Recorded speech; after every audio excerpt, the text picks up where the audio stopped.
Hello everyone, আমি না ভীষণ এক্সাইটেড কেন জানো?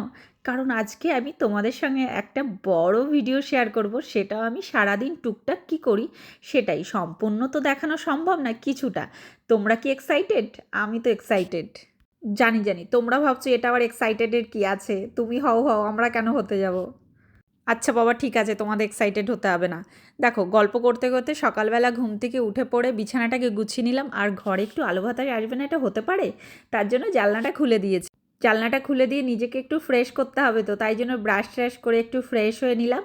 আর মেয়ের জন্য একটু জল নিয়ে এসেছি, কিন্তু অ্যাকচুয়ালি এটা জল না, এটা হলো ডাবের জল, কারণ আমার বাড়িতে আজকে ডাব কাটা হয়েছে তার জন্য।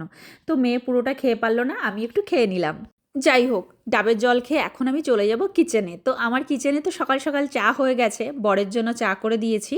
আর এদিকে আমার জন্য একটু ব্ল্যাক কফি করে নেব, কারণ বুঝতেই পারছো আমার একটু ব্ল্যাক কফি খাওয়ার দরকার আছে।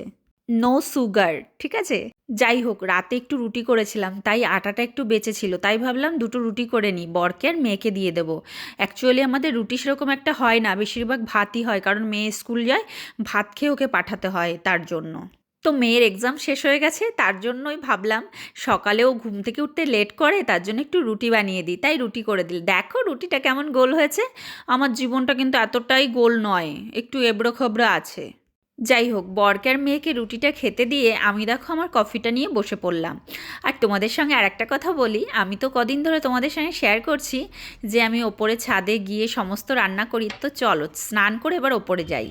তো দেখো, স্নান টান করে রেডি হয়ে একটু সাজুগুজু করেছি। হ্যাঁ, শাড়ি পরেছি, সাজুগুজু কিছু করিনি। আর সমস্ত কিছু ধরে নিয়ে এসেছি, ওপরে বসে রোদে বসে বসে গল্প করব, ভিডিও করব, আর রান্নাও করব। কি ভালো করেছি না বলো? যাই হোক, আমার তো পিকনিক পিকনিক মনে হচ্ছে, একাই মজা করছি, একাই হাসছি, একাই রান্না করছি পাগলের মতন। যাই হোক, এদিকে কী কী রান্না করব সেটা তোমাদের কাছে একটু বলি। আজকে রান্না হবে ভেতো শাক, একটু পেঁয়াজ কলি দিয়ে ভাজা, আর এইদিকে মাটন, আর এইদিকে লাউ। তো যাই হোক, আমি এই দেখো সব কিছু রান্না জোগাড়যন্ত্রী করে আমি কড়াইতে বসিয়েও দিয়েছি। একটু রসুন ফোড়ন দিয়েছি অবশ্য শাকে। তো এইদিকে ভাতের জলটাও বসিয়ে দিয়েছি। ভাতটা আগে করব না, আগে মাংসটা করে নেব, তারপর ভাতটা করব। যাই হোক, এসব কথা ছাড়ো, আমি একটা তোমাদের সঙ্গে গল্প শেয়ার করি। আমি না প্রত্যেক বছর ওপরে ছাদে রোদ হয়, তার জন্য আমি সমস্ত জামা কাপড় টাপড় ওপরে ধুয়ে কেচে মেলে দিয়ে আর খাবারগুলো ওপরে ধরে নিয়ে আসতাম, নিচেই রান্না করতাম।